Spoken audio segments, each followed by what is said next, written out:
Okay, can everyone hear me? Yeah. All right. Hello, ladies and gentlemen, students and teachers, parents and tots, fellow environmentalists, people who care about their planet, farmers concerned about the future, woodlot owners worried about the weather, naturalists, winter sport enthusiasts, gardeners, cottage owners, and, well, everyone. We convene this evening to discuss the environment. I would first like to thank the organizers for putting this event together. I would like to recognize that environmental goals that we will be discussing this evening are best achieved in partnerships with our neighbors, including the Chippewas of Nawash Unceded First Nation and the Saugeen First Nation, on whose traditional lands we live. I and others present are resolved to work together toward these goals in a way that embraces the differences that would otherwise divide us. That's a lot of different groups of people, and it probably doesn't cover every group. That should tell us the magnitude of this issue. It affects everyone, not just our community or our country, but our entire planet. What we're here to talk about is who's going to be the best party to be our guardians, to protect our environment, and make the changes necessary to reverse climate crisis. To me, that's the NDP. The environment and the climate crisis is a topic dear to my heart. As a resident of this riding, as a homeowner in Chesley, as someone who cares about this planet, and as someone who has worked in a landfill site and seen the near irreversible effects of what we dump into our environment, what we toss away, and what industry creates that forces us to throw away, when we eventually free our purchases and products wrapped in single-use plastics and hardened blister packs and half-empty plastic medication bottles and the almost empty potato chip bags, where do you think that goes? In our soil, run off to our water supplies and tributaries, and into the air, to settle into our backyards, in children's playgrounds, and around the world. I can sit here and recite a myriad of statistics, studies, reports, and speeches by scientists. But I sit here as a fellow person in this area and wonder, what are we doing here just discussing this when we should all be out there as individuals, changing the devastation to our environment now, demanding that everyone deserves good potable water, breathable air, and unpolluted land, and protect the environment's ability to help Mother Nature assist us in growing crops, to feed Canada, keep our fish stocks plentiful, and mercury-free. We as Canadians enjoy our geographic diversity and beauty. Put this camera on. We should all be in this same parade, marching together, walking hand in hand, moving towards a society that gives a damn about our climate crisis, preserve our environment, and I can't stress enough, our well-being and health. Perhaps the most thorough and groundbreaking report from the United Nations that has skeptics and critics coming over to the other side, entitled the Intergovernmental Science Policy Platform on Biodiversity and Ecosystem Services, or IPBES, states, we are eroding the very foundations of our economies, livelihoods, food security, health, and quality of life worldwide. Further, the report also tells us that it's not too late to make a difference, but only if we start now. At every level, from local to global, through transformative change, nature can still be conserved and restored. That was by the chair of the committee, Sir Bob Watson. This was a report compiled by 145 expert authors from 50 countries over the past 3 years, with inputs from another 310 contributing authors. The report assesses changes over the past 5 decades, providing a comprehensive picture of the relationship between economic development and the pathways and impacts on their nature. It is based on systematic review of about 15,000 scientific and government sources.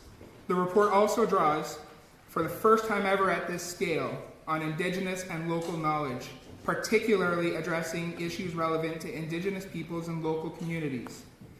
For the past few decades, we've only made poor excuses and done nothing about it. And have not made a true progress to squash this huge threat to our families, living with evidence there. The crime has been committed. It's time to throw the culprit behind bars. It is my belief that the NDP has always had the most effective, most robust environmental platforms at any time, anywhere in this country. we can expedite the planks of our environment policy tomorrow and truly see remarkable change. Thank you. Thank you very much.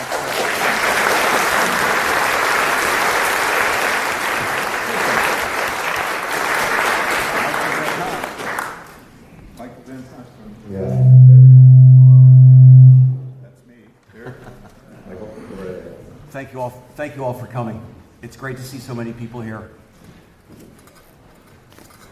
This meeting, I think, is a testament to in large part, to the great work that has been done by climate activists in our community. And I'd like to thank Liz Zetlin and John Anderson for the way they catalyzed this discussion.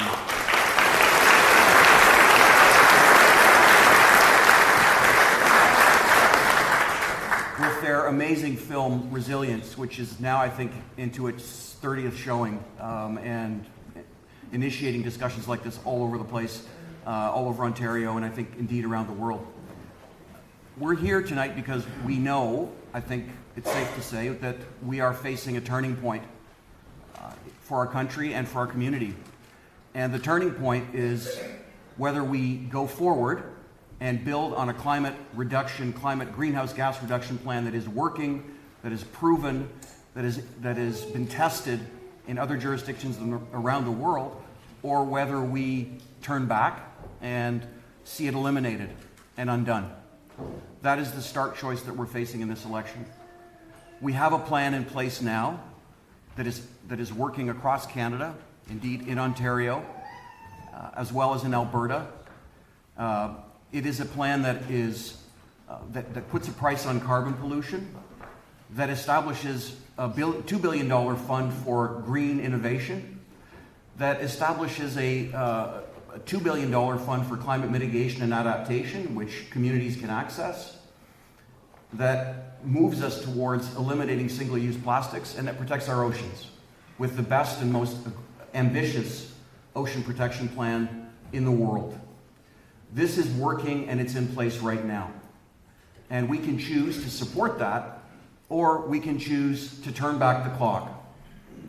My opinion, and it's not just my opinion, this is shared by independent analysts and economists, including conservatives, including people like Preston Manning, including economists like Jack Mintz, is that pricing pollution is the only way to effectively reduce greenhouse gas emissions over time.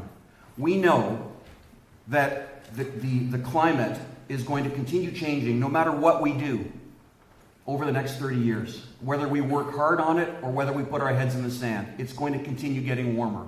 It is 22% warmer on average in Owen Sound now, as of 2018, than it was in the 1960s.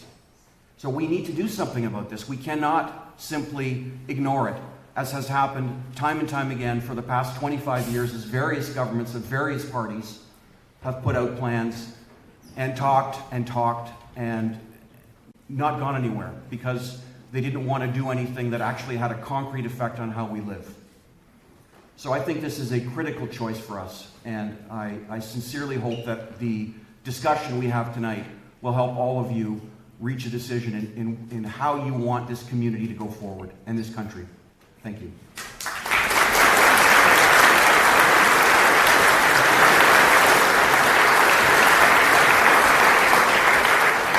Alex Ruff for the Conservative Party. So first off, I'd like to offer my thanks to the organizers tonight and everyone for coming tonight and for inviting all of our parties here to represent our policies. I truly appreciate it, as I've already learned a lot from the previous Green New Deal meeting that I attended down in Flesherton a few months back. Protecting our environment is of the utmost importance, and it's something that we all need to do to take action. As a background about myself and why I personally care about the environment, I grew up on a farm. Our local farmers care and understand the environment better than most, as their livelihood depends on it. I'm an avid outdoors enthusiast. I've canoed the Nahanni River in the Northwest Territories. I've scuba dived all over the world. I've seen firsthand the impact of pollution and plastics that are having on our oceans, rivers, and lakes. Throughout my 25-year-plus military career, I've had the opportunity of seeing the impact of climate change and poor environmental stewardship firsthand in countries that are hit a lot harder than we are here in Canada. I have an undergrad in honors space science, so I'm a firm believer in fact-based, quantifiable evidence. I've already done a fair bit of research on my own on climate change. I'm very eager to do more so we can come up with pragmatic, realistic solutions, not only to combat climate change, but to mitigate its effects. Much like other issues our government faces, protecting our environment is a complex issue with a number of different possible solutions. The current government would have you believe there's only one solution, a carbon tax. That said, the Conservative Party of Canada has a real plan, a plan that's built on 3 guiding principles: green technology, not taxes, which is a better way to curb emissions; a cleaner and greener natural environment with actions that involve farmers, hunters, anglers, Indigenous peoples, the provinces, and the territories. We need to take the climate fight global, and Canada needs to be that leader in that global fight. The new Green Deal recommends governments invest in green initiatives and infrastructure. Our Conservative plan does that. We're proposing lowering the threshold of allowable emission standards from the current 50 kiloton of CO2 to 40 kilotons. This is going to mean more major polluters will be accountable under our plan than under the current Liberal carbon tax. We're going to enforce that big emitters need to invest and innovate into R&D and emission-lowering technology with their own industries for every ton of greenhouse gas emitted over the limit.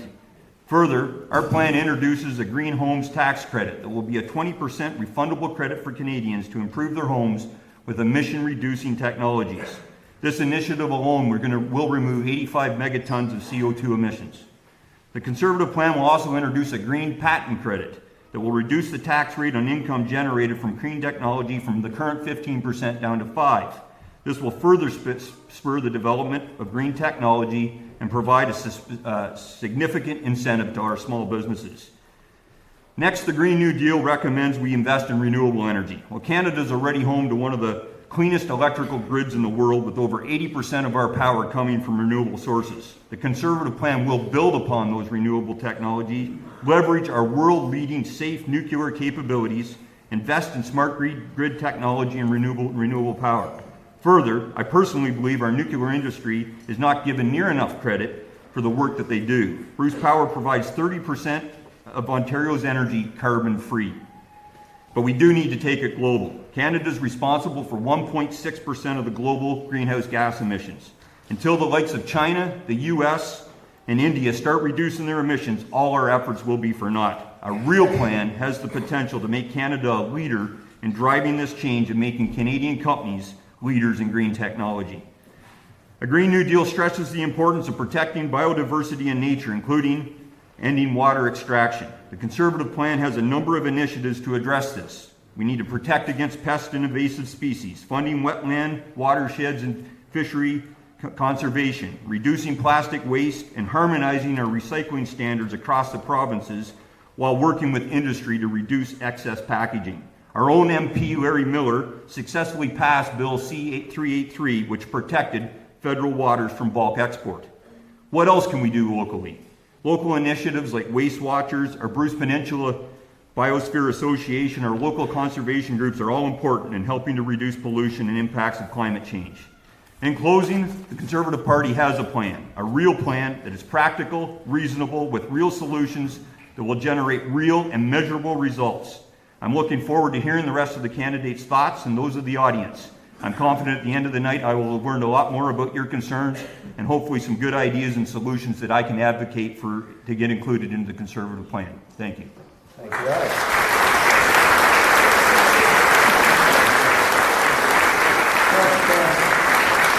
Just before we go to Bill Thompson, I keep hearing cell phones going off. I didn't think I'd have to say this, but please make sure your cell phones are in silent mode. And the next speaker will be Bill Townsend for the People's Party of Canada. All right, thank you very much. Thanks for coming out, everybody, and for the chance to outline the position of the People's Party of Canada on climate and the environment. This perspective may be a little bit different. First, the PPC acknowledges that climate change is real, it is happening, and will continue. We need real scientific study to prepare for the future. Second, we're firmly committed to sensible environmental protection, clean lakes, clean rivers, clean air, efficient energy use, and the prevention and remediation of pollution. That stated, I want to emphasize the following. We do not support climate alarmism, which has become a kind of doomsday cult. Even our own leaders have joined this group, undermining the very science they claim to support. Mainstream media is not helping. They uncritically echo UN policy initiatives. Most of those people have no knowledge of the history of the United Nations Environment Program, the IPCC, the UNFCCC. They are ignorant of its creators who had their own globalist aims and wrote the anti-scientific terms of reference for each of those groups. We urge a skeptical approach to the globalist policies being promoted. We reject the weaponized language which has turned climate science into a kind of religion with its own clericalism and even excommunication for climate heretics, like Patrick Moore. We are skeptical of the following, that we are in fact experiencing a climate emergency. The insistence on immediate climate action without a definition of what that would be, as noted by Colleen Purdon in the Resilience documentary, which is quite excellent actually, that the primary driver is carbon dioxide caused by human activity. Now you have to remember that they wrote that into the IPCC terms of reference and predetermined the cause of climate change. Even our own government perpetuates a narrative that they themselves do not believe. The Prime Minister pulls the climatology fire alarm and then jumps onto a private jet so he can surf at Tofino. Scientists who question this dogma are called climate deniers. Language intended to conjure Holocaust denial in order to cut off necessary discussion. There is no place for dogmatism in the pursuit of scientific truth. Consider Galileo, Darwin, Einstein, or Tesla. In the 1890s, Thomas Edison had a vested interest in promoting direct current over alternating current. Eventually, Tesla's ideas won out to the benefit of each and every one of us. But Edison and the scientific establishment of the day, we could call it the scientific consensus, fought him just to protect their own interests. There's more than one Thomas Edison of today profiting from climate alarmism. Al Gore is one. Before releasing An Inconvenient Truth, Mr. Gore had a net worth of around $2 million. Afterward, he created a carbon trading market called Generation Investment Management with David Blood, the former chief of Goldman Sachs Asset Management. He's now worth over $300 million, and to me, that is the real inconvenient truth.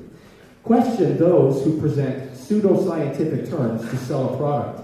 Do 4 out of 5 dentists really prefer Trident gum? Ivory soap is 99 44/100% pure what? Do more doctors still smoke Camels than any other cigarette? Do 97% of scientists agree on climate change? We cannot let our concern for the planet be used as a tool of manipulation by people with another agenda. Most of the modern climate movement has, in the words of Patrick Moore, abandoned science and logic in favor of emotion and sensationalism. I'm not saying don't be concerned. I know there's much to do.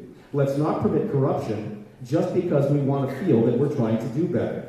I support environmental efforts, but what we now call climate change has become dangerously alarmist. Greta Thunberg, for example, she says, I don't want you to be hopeful. I want you to panic. Now consider that for one moment. In the face of a crisis, what's the one thing you're not supposed to do? Panic. And the People's Party of Canada will not panic. We will not adopt a globalist agenda. We can and will create and maintain a safe and sustainable environment right here at the local level without the UN agenda. I am committed to those goals. We will undo past damage and ensure clean rivers, clean lakes, clean air, and responsible energy use for all of Canada for today and tomorrow. I cannot fully outline a sensible position on climate change and the environment in these 5 short minutes. I will have reference material available after the panel for anyone wanting to continue the discussion in a meaningful way, but in the meantime, thank you for your time, consideration, and attention.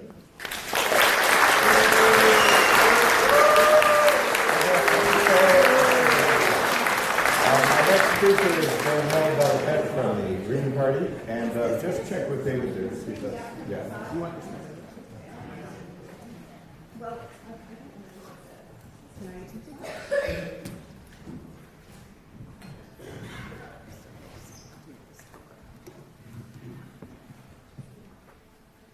Hi, good evening. I am Danielle Balakette of the Green Party, and I'd like to thank David and Bill for hosting this incredibly timely debate this evening, and to Michael as well for facilitating. So, I am not here to ask you to shoulder the blame of this climate mess that we're in. I'm not asking you to become an eco-martyr for the sake of green living. One doesn't need to be perfect to join the green movement. I applaud every step anyone takes towards a greener planet. And we're not going to talk scientific details today. You know them already. But it's science that tells us that we're in the mess that we're in. And it's science and history and our will to survive that will get us out of this mess. As tonight's debate unfolds, I ask you to keep in mind 3 things we must and we can do. We must act immediately. We must repair the damage we've done to the air, the soil, and our water. And lastly, thirdly, we must ensure a just transition for everyone and not pit the environment against the economy. So within those 3 big things, I suggest a Green Party starter kit of government actions. First, we must end subsidies for carbon-based energy systems and transfer those funds to green energy enterprises. Number 2, we must ensure that workers in the shrinking carbon-based energy industries have satisfying jobs in the expanding green sector. We must support sustainable agriculture. 4, we have to create a national pharmacare program and a senior strategy. 5, we have to expand on Canada's national housing strategy to create energy-efficient, flexible housing that makes wise use of land and that serves people of all income levels. 6, we have to implement reliable and affordable internet. 7, we have to mend our broken relationship with our Indigenous people. 8, introduce trade policies and foster international relations that protect environments everywhere and that prevent climate-induced refugee migration. 9, we need to repair, maintain, and build resilient municipal infrastructure. 10, support policies to reduce packaging waste, energy waste, and food waste. Number 11 is we must end Canada's first-past-the-post electoral system. It represents neither our voices nor our values. It lets a party win 100% of the power with less than 50% of the vote. And finally, there is another green government action that must pervade all other actions, and that is the building of partnerships across all sectors of society. This problem takes all hands on deck. I imagine it might be wise for me to say a few words about why you should vote for the Green Party. Each political party here, represented here tonight, is made up of volunteers and candidates who are as committed to this country and its people as the Green Party is, and as am I. There are no villains in this room. Yet political parties are hemmed in by their past habits and their ways of seeing the world. The old line parties have decades of seeing politics as a competitive exercise in power. Competition is their bread and butter. Yet we will only build a greener society if cooperation overrides competition. Old line parties decades of seeing politics in left-wing and right-wing terms. That's not how the Green Party sees it. We take ideas that will work from any area of the political spectrum. The Green Party sums up its commitment to nonpartisan partnership in a simple motto: not left, not right, forward together. On a personal note, I am the only candidate among my esteemed fellow candidates who have held elected office during a time when governments have had to mobilize around climate change. As a Grey Highlands Municipal Councillor, I took a lead role, but in partnership with others, in helping my council, whose members come from all points of the political spectrum, to see the wisdom of declaring a climate crisis and to be brave enough to move beyond words and onto action by creating structures to cope with the crisis. That's who I am, and that's who the Green Party is. And I ask you to stand up and move forward together.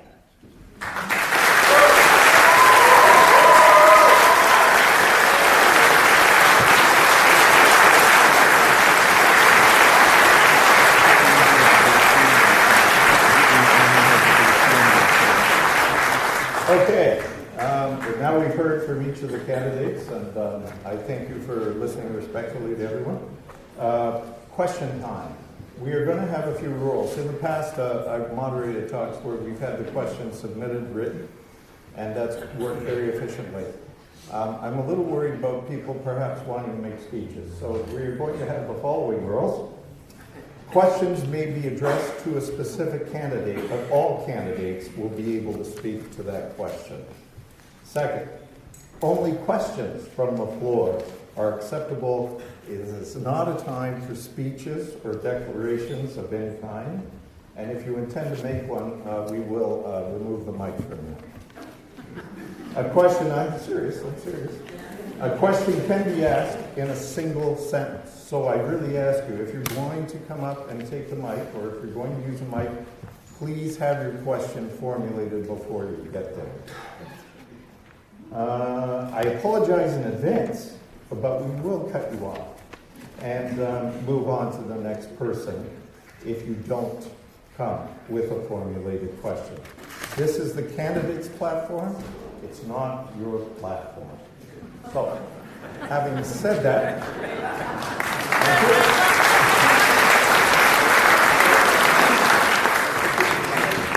check into the mic. Hello? Can you get the mic on? How do you do that?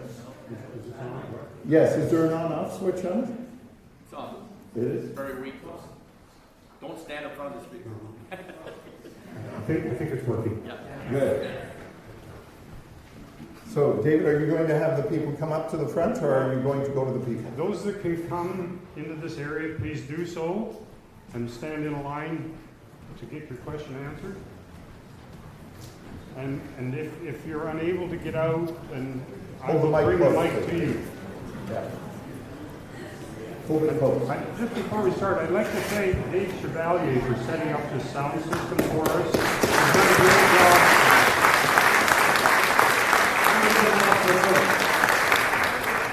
Okay. State your name and then your question.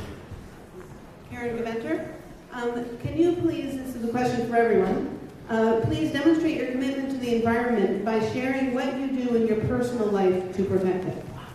We'll start with Chris for the first question, and then we'll move along through the event.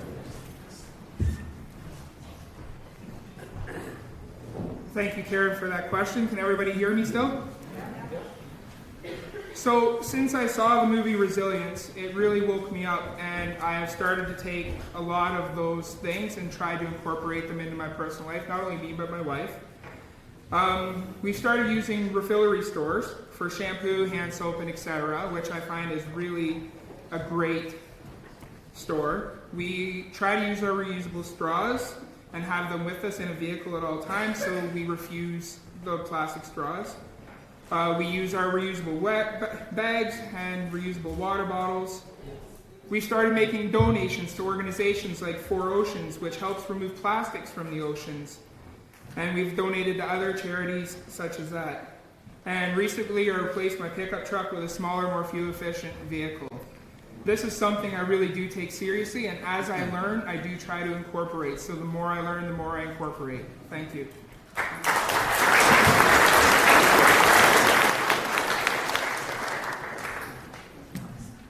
Since the film Resilience aired in early May, I've been working with Climate Action Team Grey Bruce, and I've gone to many meetings, not all of them, but as many as I could, and attended the Green New Deal meetings to try to get a sense of what the community, where the community's at on climate, and actually working with members of the community on this issue because it matters to me a great deal.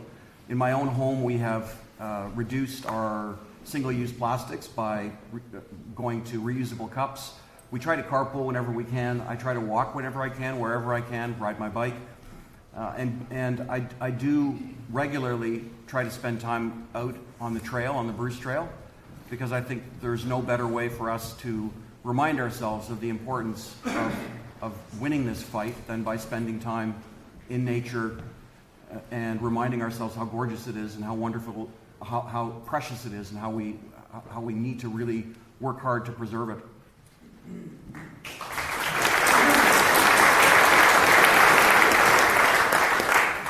So to answer the questions, what do I do to personally make my commitment to helping out with climate change? So I'm a big believer in recycling, composting, and everything we can do there. Personally, I think since June 1st, I've maybe filled a half a bag of garbage in that time, because that could be partly because I eat a lot of cereal. But I eat a lot of home stuff too, growing up on the farm, right? I grew up on the farm. What we can grow, we eat, we reuse, we eat a lot of preserves. My parents put down 35 gallons of tomato soup alone last year. I don't think quite so much this year. So we make do with what we can raise and what we can reuse. As well, I try to buy local whenever possible, right? That reduces big time the amount of pollution and environmental waste that's going out there and carbon emissions that we're creating by bringing stuff in from all over the globe. And finally, I belong to pretty much every conservation group in the area since I've been back, with the Bruce Peninsula Sportsman Association, the Sydenham Sportsman Association, and other groups that actually do things for our fisheries, tree planting, etc. Thank you.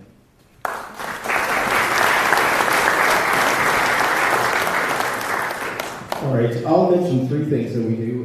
We try to grow some of our own food as much as we can. So we grow produce at home and we try to use that. Like Alex, we try to shop locally. We also separate our garbage into three different piles, basically. So we have recyclables, and then we have anything that is compostable, and then we'll have garbage as well. So again, we try to keep that to a minimum. But starting about 10 years ago, I started to use at home a very excellent ceramic filter system for water. So I haven't bought bottled water in years.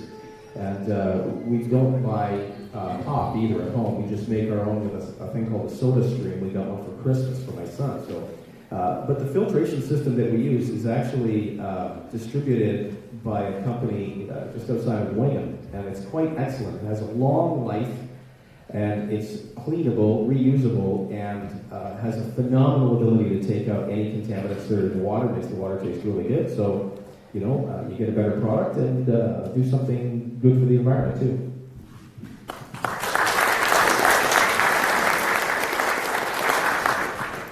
So I am very fortunate that I don't have to commute very often, nor does my husband. So we, from a greenhouse gas emissions perspective, are quite fortunate that way. On our farm, we have been trying to increase the amount of personal food we are responsible for making. So we have a 3,200-ish square foot garden that, unfortunately, my poor husband has been taking care of mostly this summer. And of course, and we also produce our own meat chickens this year, and we have hens, and are hoping to move on to possibly swine next year. I actually purchased a new outfit the other day, and it was the first time I had purchased any new piece of clothing for either myself or my children in probably about 4 years. I do consider that I love fashion, but I still find a way to be able to participate in the fashion world without being part of the fast fashion industry. And I think absolutely the biggest thing I do is I try to walk the talk with my children. And if we are going to a store and they want to purchase whatever happens to catch their eyes at the grocery store, we have a conversation about, do we need that? Do we want it? Let's examine the packaging. And it usually ends up with a child telling me that I'm no fun.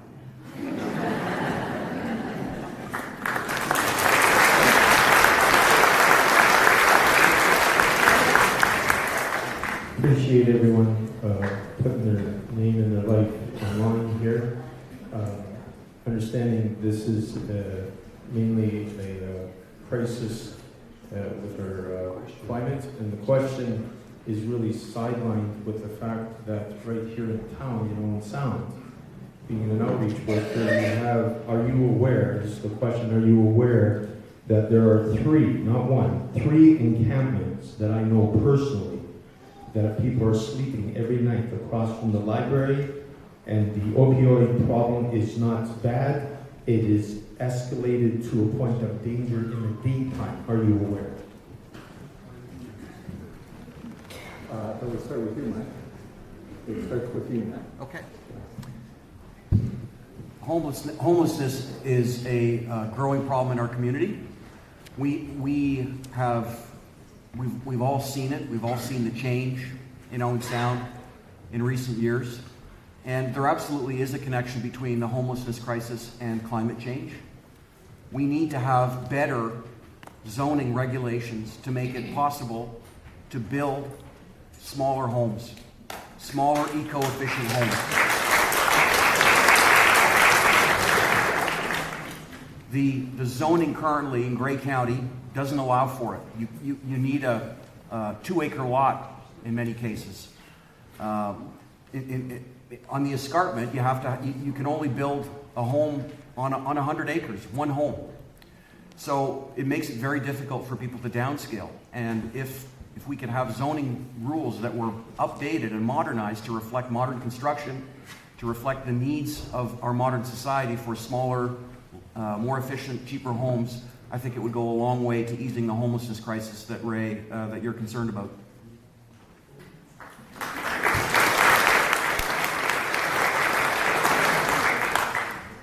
Ray, to answer your question, no, I wasn't aware that there was 3 encampments, but now I do, and thank you for sharing that. I am very aware of the opioid crisis that we have in this area, and it is something we need to take action on and doing. Bottom line, and I agree with Michael in that climate change does impact those that are homeless, and zoning regulation to me sounds like a good idea.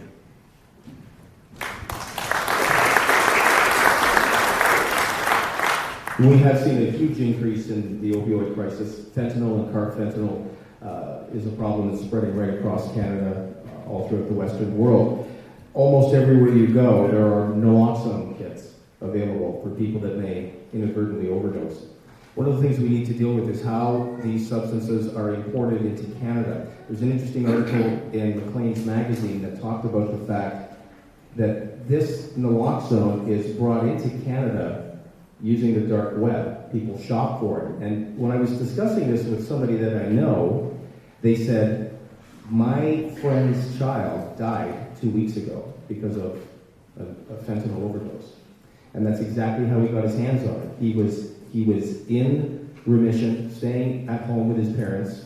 He ordered it over the internet, and it was delivered by Canada Post. And the sellers of this substance only use Canada Post.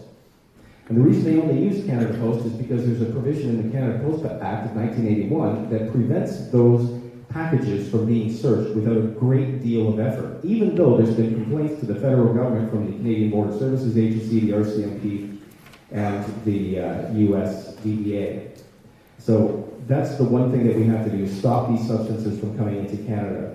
And of course, we have to deal with people that are on the street. If it's the addiction that's caused them to be on the street because they've completely detached from the rest of society, we need to work on that. But one of the other things that we see is ever since the 90s, when the Ontario government stopped allowing people with psychiatric issues to stay in a treatment facility and basically kicked them out onto the street, that's how we ended up partly with this large crisis. So there's a number of things that we have to do, and I would do whatever I can at the federal level to ensure that we address this problem.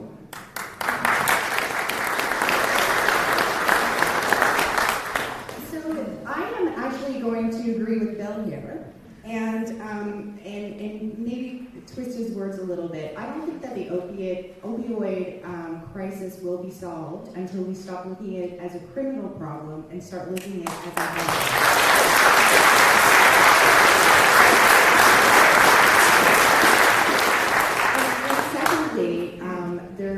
There is a lot of overlap between homelessness and attainable housing.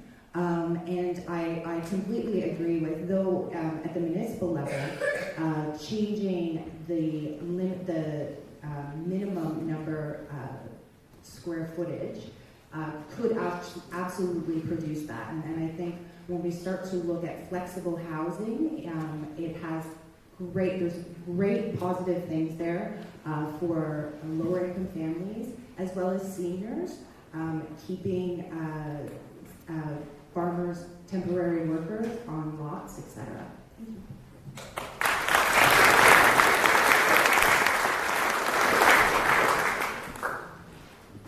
as well did not know about the three groups of people that were homeless and on sound, but I do know that it is something that needs to be addressed. We need to build more affordable housing across this country. It needs to be more accessible to people. And when we talk about the opioid crisis, it is very real. I've seen it in my own town. I've seen reports on TV about the deaths from opioids. So I agree with Danielle that we need to decriminalize it to a certain level. We need to be harsher on those that deal it to keep people addicted, but we need to put more money into the mental health supports necessary in this country to help people kick their addictions. We shouldn't be putting them in jail. We should be putting them somewhere where they can get the help they need.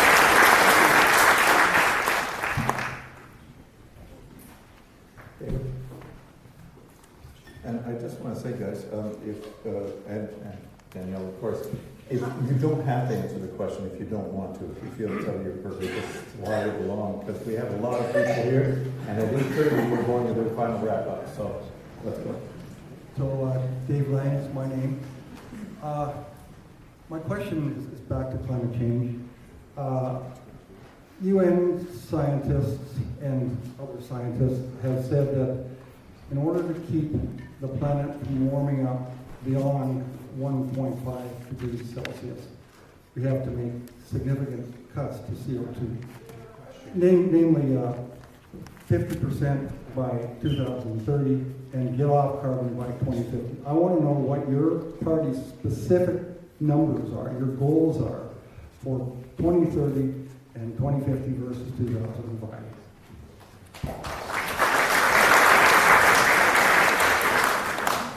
So the Conservative Party is committed to what was agreed in the Paris Accords, which is the decrease by 30%, if I got that correct, by 2030, and not the 50% that you're demanding. That being said, the crisis here, as it's just come out recently, and we just have the World Meteorological Organization Secretary General has quite pointed out in the IPCC report that, you know, we're picking that time of 12 years that we're worried about subjectively. It's actually a 12-year timeline. It is a range of 12 to 44 years. So I'm not saying that we don't have to take action immediately. What I'm saying is we're focused on the here and now and those objectives that we've already committed ourselves to. All right, two things as far as CO2 levels go and controlling them. We make reference to the science as it is published by the IPCC. And of course, the policy summary, the way the process works, is that the IPCC is framed by the UN Convention Framework for Climate Change, and the policy summary is published first.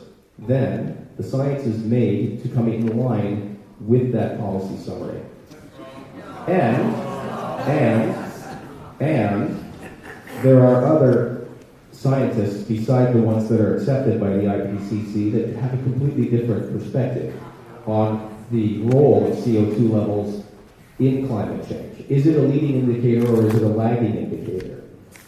People like Patrick Moore, who started Greenpeace, okay, he's very concerned with the environment, and he looks at this whole process where we have created this urgency and this 12-year timeline, and it's an absurdity.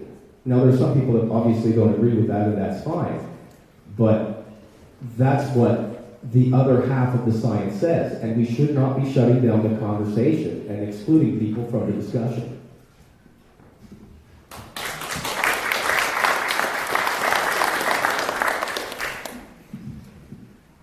So the Green Party Canada's GHG emissions are for 2030.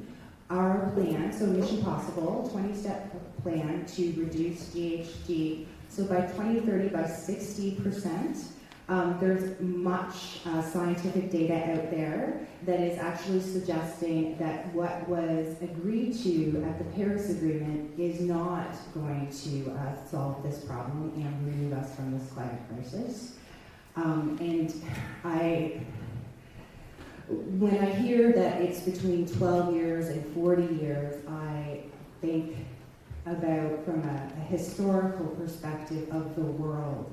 I'm not entirely sure there's a big difference between 12 years and 40 years from a historic perspective.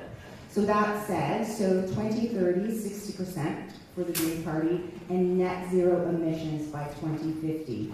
We have a tendency to concentrate on that 2030 number, just because it seems, I guess, a little bit closer. The reality of the situation is, no matter what path we get there, we need to be at net zero by 2050 to not receive any irreparable harm.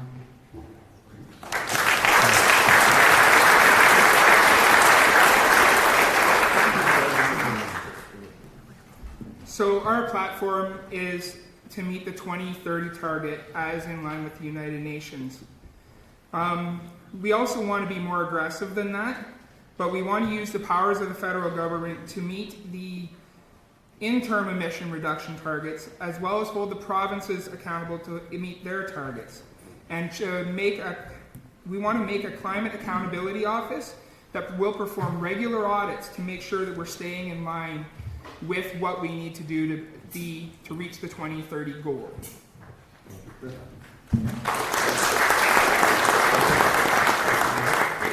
David, next question. I have an answer. Oh, I'm sorry. I'm so sorry. My fault. I was cutting a little up by accident there. No worries. In answer to the question, our target is the targets that were agreed on in Paris, which is 30% below 2005 levels by 2030. The difference between the Liberal government's plan and the Green plan and the Conservative plan, in a nutshell, is that the Green plan isn't costed and the Conservative plan doesn't contain any hard targets. It is aspirational on both sides, and the Liberal plan is working now. It is in place now, and it has been this has been validated by independent economists and scientists, including Canadians for Clean Prosperity, Enviroeconomics.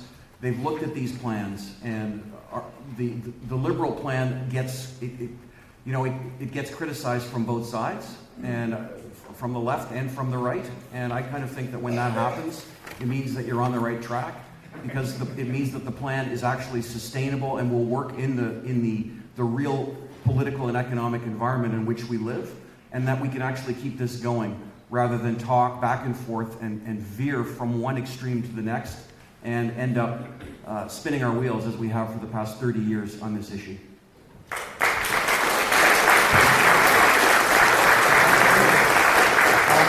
I'm actually going to ask people to try and maybe curtail their applause, just because it does cut into our time again, and so maybe we'll just let them respond and not give them that positive reinforcement. Thank you. My name is Edgar Fradinger, and I have a very different question to you. Is with all the plastic we see everywhere, there has been a group of scientists that have learned how to take the oil back out of the plastic, and I wonder, have any of you people heard of that, and have you ever talked in caucus about funding this? It will be costly at first, but like every invention, the costs go down as it builds up. Yeah, I remember when TVs, when I was young, first came in, and they cost a lot. All right, so that's a practical solution to the use of plastics. If we can actually make them reusable. I was reading yesterday about single-use plastics, and one of the things that is extremely wasteful, that's in our landfill sites, are disposable coffee cups, because there's a plastic liner inside them. And we did a project at Humber College, actually, and showed exactly how many of those cups we generate in one day, and it's unbelievable. It really is. It's almost embarrassing. So I went online, and I found there are companies that have biodegradable coffee cups. Why are no fast food places, if you can use fast food places, how come they're not using these cups? Now, we could pass legislation and force that through. There's a practical plan that will protect the environment, reduce the amount of junk going into the landfill site. But I still say that doesn't mean we shouldn't pursue something like that, though, because that's a fantastic idea.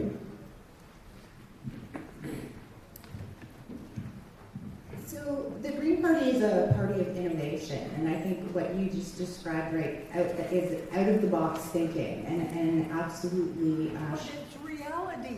Absolutely, and there are many companies that are doing amazing things with plastics, with fuel, for example, and absolutely we should look at each and every one of those solutions because all hands on deck.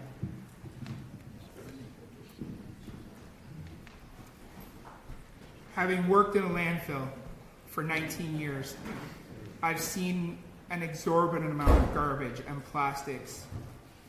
My springtime job was to go around neighboring fields and pick up all the plastic that had blown out during the winter. It is an outrageous amount of plastics that goes into our landfills. The NDP's platform is simple. Ban plastics by 2022, period. Now, I love the innovative idea, but I've also seen many things on the internet, like knife and fork sets that are made of wood, so when you go on your picnic, you can reuse them and wash them. When you go to the gas station, they have polar cups now that you can buy that are reusable, that when you go in, you don't need to use their styrofoam ones. Why doesn't every fast food organization have to do the same, so that we don't have to pull up with and get garbage back? There are so many innovative ideas that we can go through here, and that is a unique one, and I like it. I hadn't personally heard of that yet, but it is something I will take forward. I thank you for your question. Thank you for the question. The Liberal Party will ban single-use plastics in Canada by 2021, if re-elected. Well, the ones we've got there now. On that front, the issue of innovation is very much top of mind. Okay, we have a $2 billion innovation fund right now that is helping catalyze exactly the kind of experimentation and innovation that you're talking about, and also more broadly, putting a price on carbon pollution is a way to incentivize innovation for small business and for entrepreneurs. It makes it profitable for them to develop new ways of looking at problems, and that's one of the reasons why it's frankly such a good idea and why it has worked in many, many jurisdictions around the world. So, ma'am, to answer your question, yeah, I have seen some of the videos and some of that technology out there, and it is innovation at its finest. As I mentioned earlier, our party platform on the environment actually has that green patent credit, which is going to make it more affordable for companies too in the green technology to be innovative and actually get out there and put their efforts and research into making something like that possible. As well, we do have a Green Tech and Innovation Fund similar to what Michael was saying the Liberals have, to the tune of up to $1 billion that we will leverage for private investment. So that is one of the things that we're doing.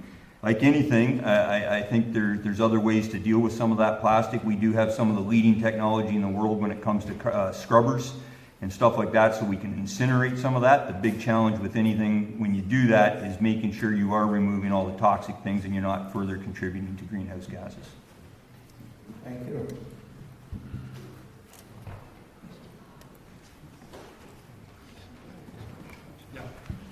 My name is David Wood. I'm up here from Mile Bay, Walkerton area.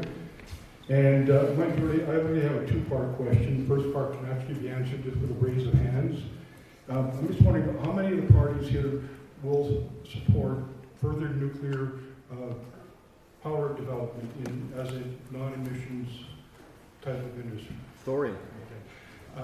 And second part is, are you okay with the nuclear industry depositing nuclear waste in Cape Carden in an underground vault, and also within my backyard in the South Louis would be the high-level nuclear waste, which would be coming from all over Canada into a DGR.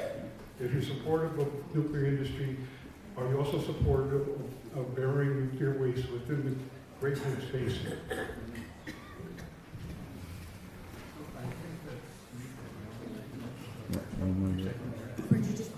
Yeah, I said no. I think he just wants the yeses. Yeah, if you say you're in support of the nuclear industry, I'd like you to answer the second part regarding if you're okay with burying nuclear waste within the Great Lakes Basin. Currently, they're looking at having decisions. Just not going to answer the question. So just a second, did you want a one-word answer or did you want a detailed response?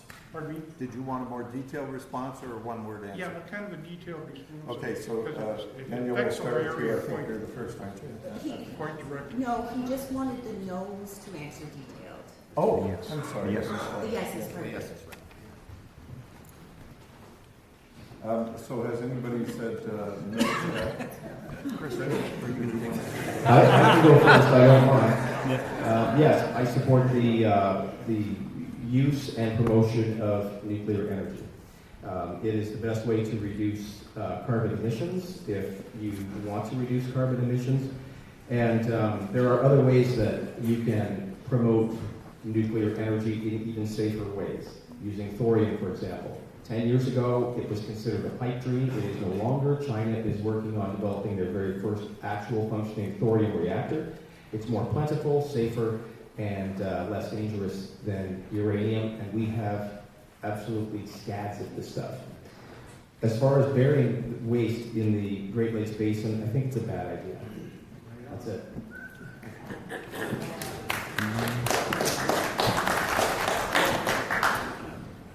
I think any solution to the climate crisis requires nuclear as a major component of our power.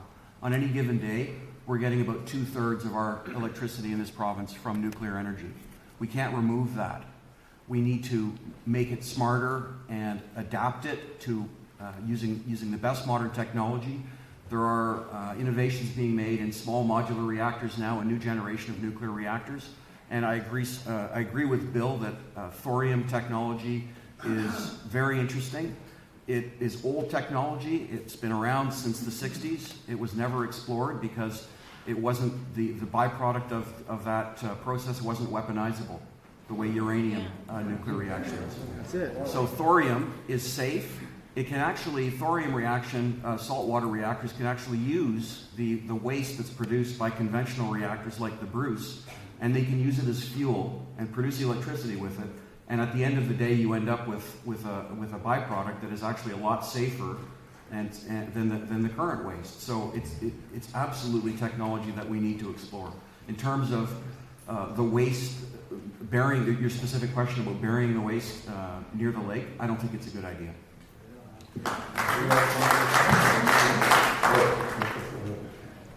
So I already answered the first part there that I'm very supportive, and I mentioned it in the platform that we do need to leverage our nuclear capabilities here in Canada as one of the safest nuclear reactors in the world. As mentioned by Michael, the small modular reactors are coming online, and I think that's another way, especially that we can transport and get clean power up in our more remote communities in the north without having that big and actually get off a lot of the coal burning factories. As for the storage of the waste, it needs to be taken into consideration, all the environmental impact before it's done. A consultation process is required. I'm familiar that the ongoing one right now is definitely consulting with our Indigenous communities here, with Saugeen's First Nations, and all that needs to be part of the process before a decision is made. Thank you. Did you want? Yeah, I am. I'm just going to throw my 2 cents in here because I have the mic.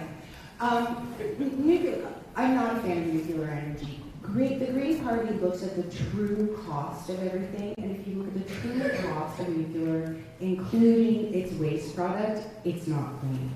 However, our 2 plants in Ontario are currently having the reactors redone. I would like to see nuclear, as it sits right now, used towards the transition away from greenhouse gases, but this be the last time that reactor is redone. Thank you. Next question.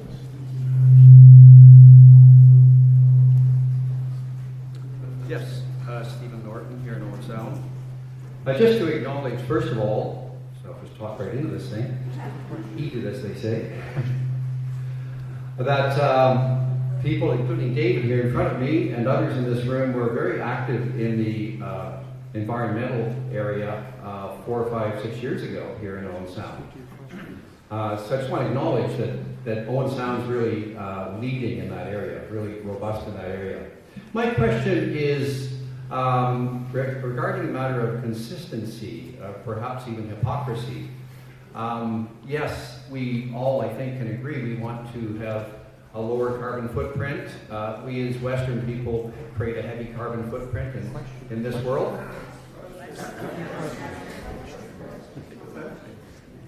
I haven't taken as much time as other people have yet, so please bear with me. It's not stifle the guy,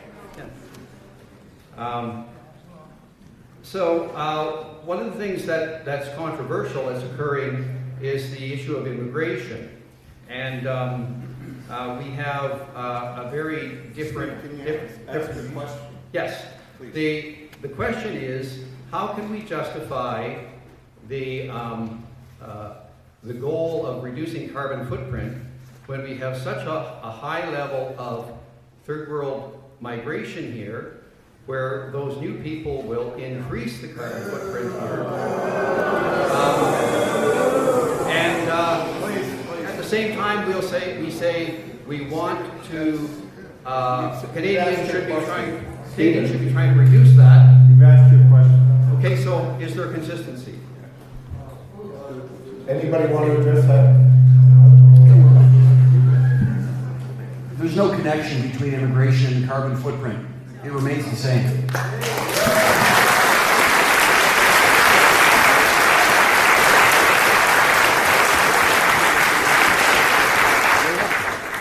Next question, please. Hi, it's Dan Blingenstock for South Coast Peninsula. Residential property carbon emissions have been shown to be statistically significant if you look at it in a pie graph. My question to the candidates are, what are each of your parties willing or prepared to do to help homeowners or incentivize homeowners to improve the energy efficiency of their residential properties, thereby individually reducing their carbon footprint?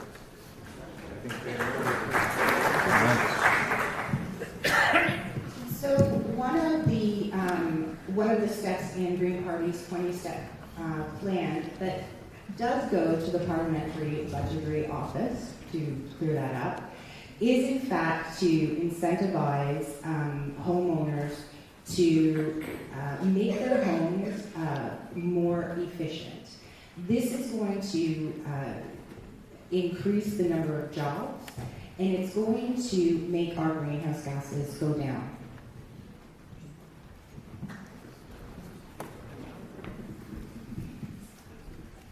I'm going to try to keep this short. The strategy of the party is to improve the national building code to ensure by 2030 every new building in Canada is a net zero building. One of the plans of the NDP is to establish something called a climate bank. That climate bank is going to be from monies diverted from supporting the fossil fuel industry. So we're going to end those subsidies, put it into a climate bank, which will allow homeowners to tap into that money at low interest to cover upgrades on insulation, windows, heat pumps, and other new technologies. So we're willing to work with the homeowners to help them with their housing. Thanks for the question. As I said earlier, the government now has a $2 billion fund for a clean economy, and I think that should be scalable. It should be available to small landowners and homeowners and farmers, so that they could apply for funding to help them buy a kit, for example, for a small windmill that they can put on their farm or on their roof, or solar, or geothermal, or a small water turbine. All technology that is family sized. One of the problems that we had in our area, and I will commit political heresy here by criticizing my own party. One of the problems we had with the rollout of the Green Energy Act in Ontario was that the scale of it was so immense that there was no value in that for the average person. It wasn't attractive to the average person. It was big corporations who were coming in building massive wind turbines on people's properties. And I think what we need is a system that is scalable to the family farm, and the individual to help them reduce their consumption and move gradually off the grid.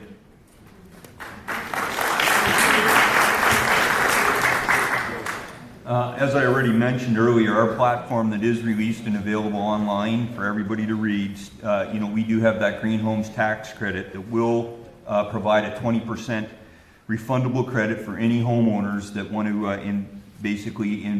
reduce their emissions and their footprint. To answer the exact stat, it's 12% in 2017 of residential homes committed to greenhouse gas emissions.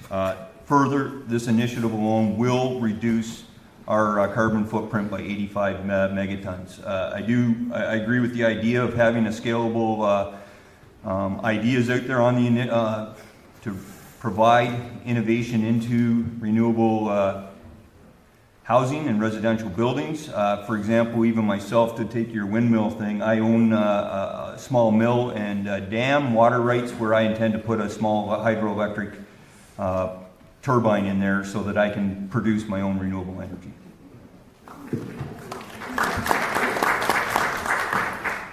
There's basically two things that we can do to reduce the amount of energy required to heat homes.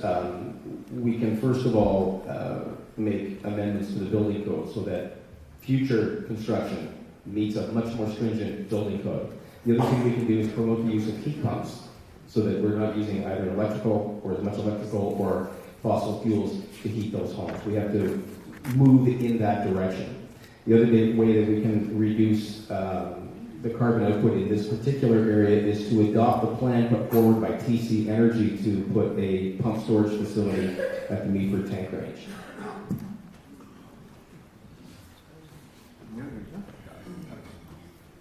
That was everybody, right? Mm-hmm. Yep. David?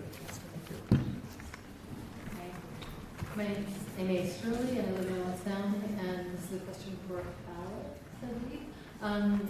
You were talking about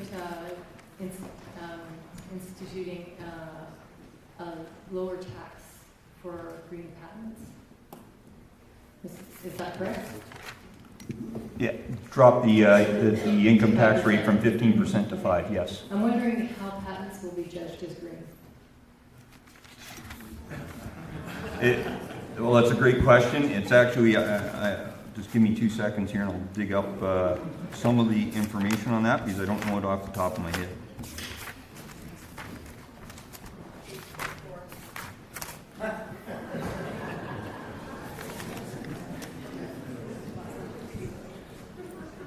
All right, so in order to establish that, the green patent credit,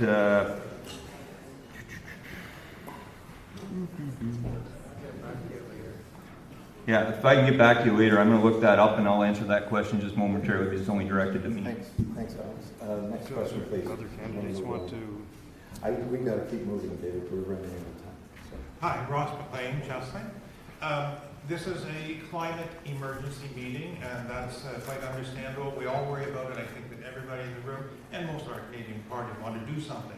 But we have been failing.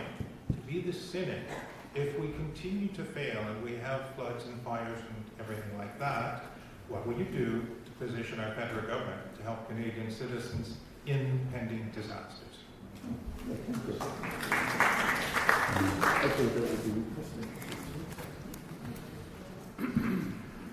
So just to understand your question, you're asking what I would do personally? Well, or what does the party want to do? You may not have party platforms on this. What's your gut feeling personally? You each may be our representative, and yes, we want things to succeed, but it's foolish not to plan for the possibility they won't. What would you be contributing to the national conversation about that possibility? Well, what I would personally do is try to talk to my leadership and see if I could have some influence on them. And at that point, we need to bring in the insurance company industry because, let's face it, all these disasters that we face are paid for by our insurances, and that's why our insurances are going up. So we would have to make sure that insurance companies are putting the proper protections in place and make sure that people can still afford to survive and that their rates don't skyrocket But this is just personal opinion. I would try to work with my government to work with insurance companies to make sure people can afford to repair their homes, because this could be a very serious reality. Thanks for the question. The federal government has in place now a $2 billion disaster adaptation and mitigation fund, but it has a $20 million floor for applications. In other words, it's probably designed for bigger communities than ours and bigger disasters than the ones that we initially are going to face as the climate continues to warm. So, for example, what do we do if we need to sandbag along the river to prevent Kelso Beach from flooding? What do we do if the increased incidence of storms means that we have to replace, but lots of people are losing their roofs and we have to replace the roofs and so forth? And so what I will do if elected is I will work with the government to try to make that fund scalable for smaller communities, so that because the $20 million floor is not realistic for a community like ours and for many other urban and small town communities across the country. That's something I would work on very hard, and I think I will be successful in that, because this fund is still relatively new and it's still being fine-tuned. So, Ross, to answer your question there, my background, as some of you may be aware of, is 25 years in the military. I've spent extensive time not only working with domestic emergencies like the ice storm. I've actually got a fairly broad background in emergency management planning and exercising, where we work on those worst case scenarios, and it's something I feel I could bring. It's actually something I've even volunteered to some of the local communities, is that emergency management preparation. It doesn't really need a lot of money. A lot of it's just common sense. It's great when we can put money to help make the changes necessary, but a lot of it is just how do we greenify our urban centers? How do we put things in place that aren't going to, if an emergent climate situation happens, whether it's an ice storm, whether it's an earthquake, whatever happens in the region, that we're actually prepared to deal with it. And some of that's just being smarter. I think we can all remember back with the tsunami in the Philippines a decade plus ago. The real cause there, wasn't climate change, it was tsunami. However, the urbanization that occurred on those islands and took away the natural water break wall from the mangroves resulted in so much devastation. So there's just being a common sense approach to this, and there's I have the skill sets I feel that can actually help drive specifically public safety and some of the innovation and changes that need to happen across this country. I think every Canadian should have an emergency preparedness plan. The federal government can create a plan to assist individual families, communities, municipalities to have an emergency preparedness plan. Being prepared is the first thing we need to do. The second thing we have to do is respond. And I think we need to redirect our military to providing disaster assistance. We have to make sure that they have the equipment and the budget available to do that, but we need to focus them on that particular topic rather than getting involved in international conflicts. So, the biggest chunk of money that municipalities get outside of taxes, the Green Party Canada would double that money so that infrastructure could be made to deal with flooding, fires, etc. We are seeing flooding, we always talk about the 50-year and the 100-year storm. Those are more like the 25-year storm, the 10, the 5-year storm. So that money would go directly towards municipalities who know how to fix the problems of their own community. I'm going to thank everybody and just make a small statement. We're running out of time. We have time for maybe 2 more questions, so I'm going to limit the candidates' responses to 45 seconds max. Okay, so we can move along and try to get 2 questions in. Hi, this is a question for Danielle. You mentioned replacing the first past the post voting system. What do you propose to replace it with? That's an excellent question from a youth. So I'm not going to put forward a suggestion, because what the Greens would do is go out and put together a council of Canadians to determine what the answer is. There are lots of answers that would work. The Senate actually came up with a lovely paper, if you want to read it to fall asleep tonight, that supports mixed member proportional representation, but you could also have a rated ballot. We're okay just to move along, I hope. Yeah. I'm Stéphane Tremblay. We own 3 companies and we've been working to reduce our emissions since 2011. We've done so without any help from the government. My question to the panelists, and I want to thank you for being here tonight to allow me to ask a question, what will you do to protect my ability as a businessman to continue reducing our carbon emission, which is now negative, by the way, and not impair it with further taxes that limits my ability to contribute to reducing the emissions? Thank you. I can start. Michael. So, thanks for the question.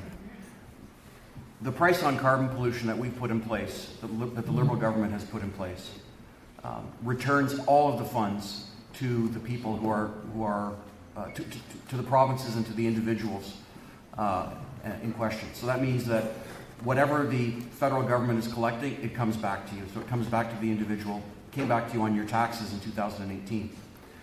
Unfortunately, the Conservative Party didn't bother to tell anybody about that. When they produced their tax guide, they left that part out. Just as Doug Ford is leaving out, when he puts his stickers on gas pumps, he's leaving out the fact that there's a tax rebate there. And the same kind of tax rebate exists for businesses to make sure that corporations can remain competitive. Go for that.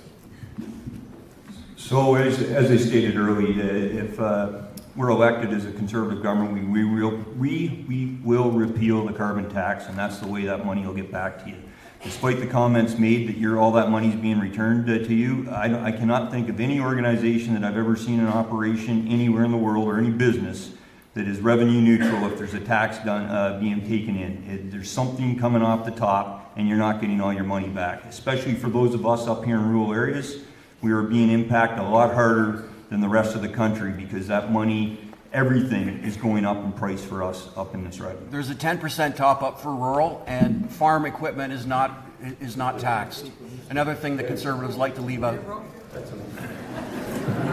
right, so we would repeal the carbon tax. It hurts the lowest income Canadians the worst. The other thing is if you're going to apply a carbon tax and give a rebate, what is the point? You're just going to incur the cost of the bureaucracy of running the carbon tax. Useless.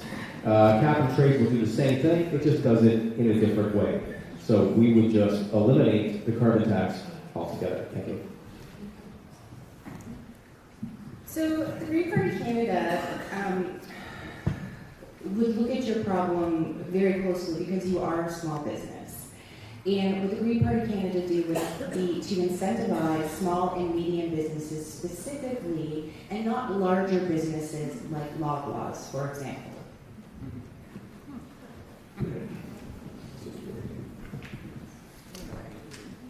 Basically, the NDP's platform would be to help support you, help give you money or grants, or to encourage and further support you in your endeavors to become net free carbon.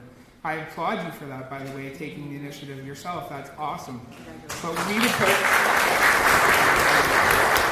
would try to give you access to some grants and some supports that are low interest that would help you go even further and develop more. Okay, it's 8:28, and I'm going to allow one more question. I apologize to you guys. I'm so sorry, but we're going to run into 9. And then we're going to have the wrap-up. Jim Walsh from Hanover. Yes, I'd just like to make a statement. A picture isn't worth 1,000 words, right? We've all heard that. So why is it on TV we put these ads as smoke shacks? That's not smoke coming out, that's not pollution. Ladies and gentlemen, that is condensation, it's moisture. Put the kettle on the stove. Do you have a question? Do you have a question, sir? Well, I want to know why the government keeps putting these up to defraud us. David, can you reiterate that? I'm afraid we He wants to know why they keep putting those images on TV of smokestacks when they are in fact emitting steam. Okay, gotcha. Thank you. And who was first? Alex, I think you're first.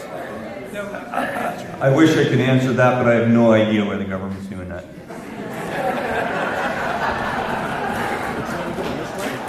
It's done because it's good marketing, and that's partly where I'm coming from. Nothing. Chris, thank you.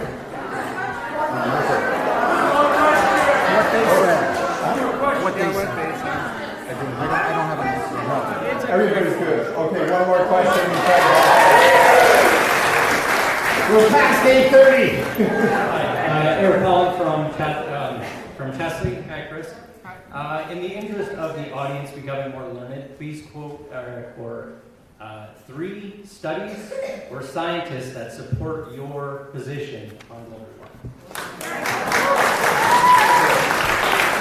So that would be starting with you go. I can do that. Sure. Judith Curry, Tim Ball, Patrick Moore. That was nice to pass. Do I have to go past the one? No. Okay. Chris? I'm actually going to pass on this because I didn't actually prepare with scientists that actually support. I was going based on the United Nations reports and information provided. Thank you. Michael? Andrew Leach, who's one of the most respected climate scientists in the country, worked with Rachel Notley in Alberta on their climate plan, Canadians for Clean Prosperity, and Enviroeconomics. Unfortunately, I don't have the 3 names at my hands, but Tim Ball does actually, I'd agree with Bill here that his a lot of his science actually does support the removal of the carbon tax. Thank you very much. It's time now, and I want to thank all you guys for being here and answering everybody's questions.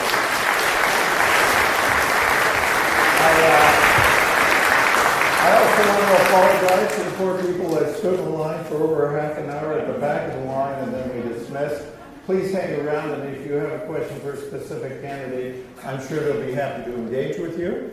It's time for a 3-minute, our timers ready to go for 3-minute wrap-ups. And Danielle, you are going to be first, so we're going to work our way backward down the line, though, so we'll be next. Let it rip. Sorry. Did I not give you enough time? No, it's all good. I actually closed up. I forgot about closing remarks. Thank you, everybody, for joining us tonight. It has been fun. I didn't know what to expect tonight, but this has been fun. There are 3 things that we need to do. We need to move rapidly. We need to repair the damage that we're done, and we need to ensure a just transition for everyone, and that includes energy workers. There's been a lot of possible solutions that have been talked about today. The Green Party is the only plan that will get us to 0 emissions by 2050. Let me say that one more time. The Green Party is the only plan that has gone to the parliamentary budgeter's office that will have, by 2050, 0 emissions. Canadians are tired of half measures in the middle of the road. Old line parties are restricted by their past habits and their ways of seeing the world in unconnected silos. As a young and dynamic party, the Greens are not the inheritors of bad habits. We build bridges, not empires. The Greens lean neither left nor right. We look at each issue through the lens of our community. We look for the correct answer. Newly elected Green MPs will work across party lines to get things done and to work to the end of the climate crisis. I encourage you to vote Green on October 21, to vote for Danielle Valiquette.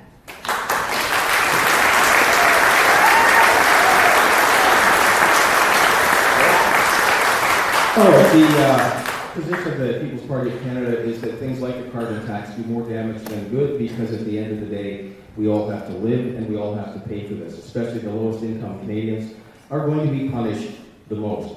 It's almost 2020. Reducing carbon emissions by 50% by 2030 is not realistically possible. We live in Canada. I mean, I guess we could do it if we all just left here today and joined the nearest Mennonite community or Amish community. But let's say that we did do that. As ridiculous as that idea is, we would reduce global carbon emissions by 1.6%, and we will have destroyed the greatest country on the planet.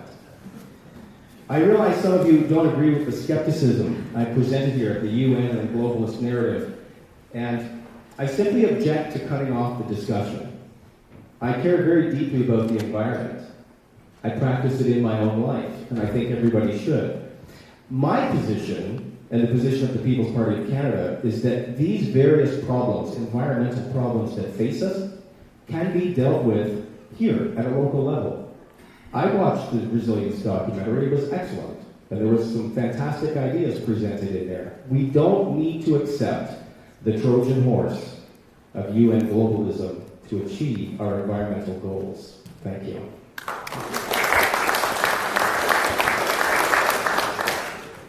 So I'll answer that question about the green patent first, and so we're going to patent that off the UK model that's already out there and is available online for people to see. Once again, thanks everyone for inviting me and all of us to participate tonight. This is a very worthwhile meeting. The environment is important to a lot of people across the globe. We need to talk about solutions. We should be ensuring that our economy and our environment work hand in hand and not head to head. A carbon tax is not the answer, and it's not the solution.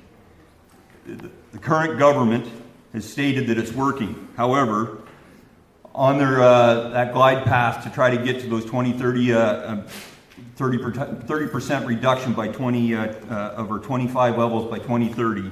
In 2016, they were over target by 44 megatons in this country. By 2017, we were over by 66 megatons, and last year alone, we were now over 103 megatons. So it's clear the carbon tax is not working to meet our goal of global reduction or global emission reduction. We talk about the Conservatives. You got to remember, it's Brian Mulroney who's recognized as the greenest Prime Minister in the history of Canada for what he did for acid rain reduction and the Environmental Protection Act. That said, the Conservative Party of Canada does have a plan, a real plan, and as I mentioned earlier, it's built on 3 key guides. Green technology, not taxes, which is a better way to curb our emissions. A cleaner and greener natural environment with actions that must involve farmers, hunters, anglers, Indigenous people in the province and their territories, and we need to take the climate fight global, and we need to be a leader in that. A Green New Deal recommends governments invest in green initiatives, infrastructure, investing in renewable energy, protecting biodiversity and nature, and including ending water extraction. I've demonstrated and explained that throughout tonight. Our real plan's over 60 pages long. It has over 60 pages long exactly. It has over 55 initiatives. I couldn't cover it all tonight. However, if you are interested in learning more, it's available to everyone out there at arealplan.ca. We have a small number of recyclable pamphlets available here tonight for anybody's reading pleasure when they leave tonight. Again, let's all work together on this nonpartisan, important issue. Thank you.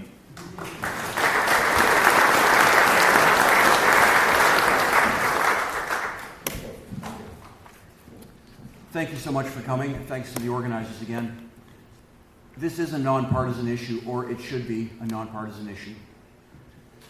We are in a climate crisis right now. It's not tomorrow. It's not far off, and it's not far away across the ocean. It's happening right here in our own community. We have a plan in place now that is working, that is effective, and that can be sustained. We just need to keep at it. We need to make it better. We need to improve it. We cannot allow the conservative ideology of Doug Ford, Jason Kenney, and Andrew Scheer to waste another 10 years spinning our wheels working on this and pretending to do something while doing nothing. We just do not have the time. So this fall, on October 21st, I ask you to vote Liberal and choose Forward to keep moving ahead and solving and addressing this as we must as a community. Thanks for listening.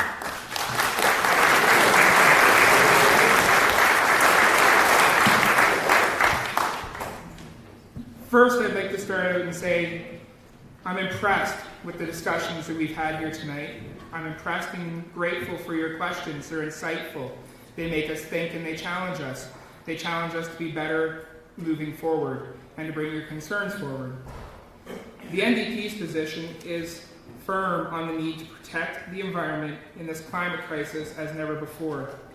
We stand firm beside every working man, woman, every person struggling in this country, every person who cares about ecology, and anyone who will demonstrate true leadership in protecting the environment, and therefore protecting ourselves.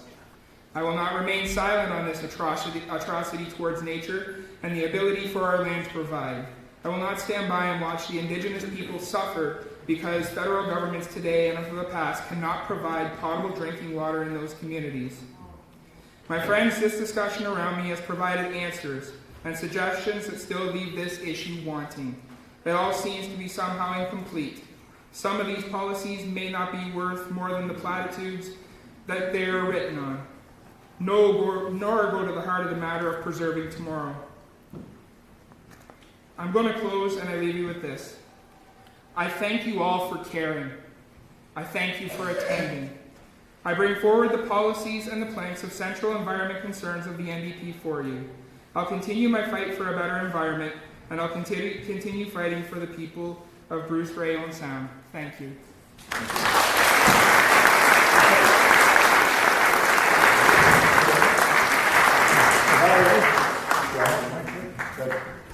I've got to thank you all for coming. Want to thank you and encourage you to stick around and perhaps talk with the candidates further. I really want to thank the candidates for coming out. This is a wonderful showing on this issue.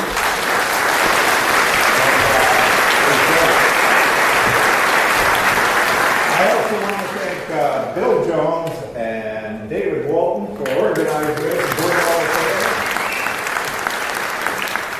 David Ferrari dealing with the family. And to Lee as well for having this wonderful, wonderful Lee Briggs for having this wonderful, wonderful center available for us to use as a community.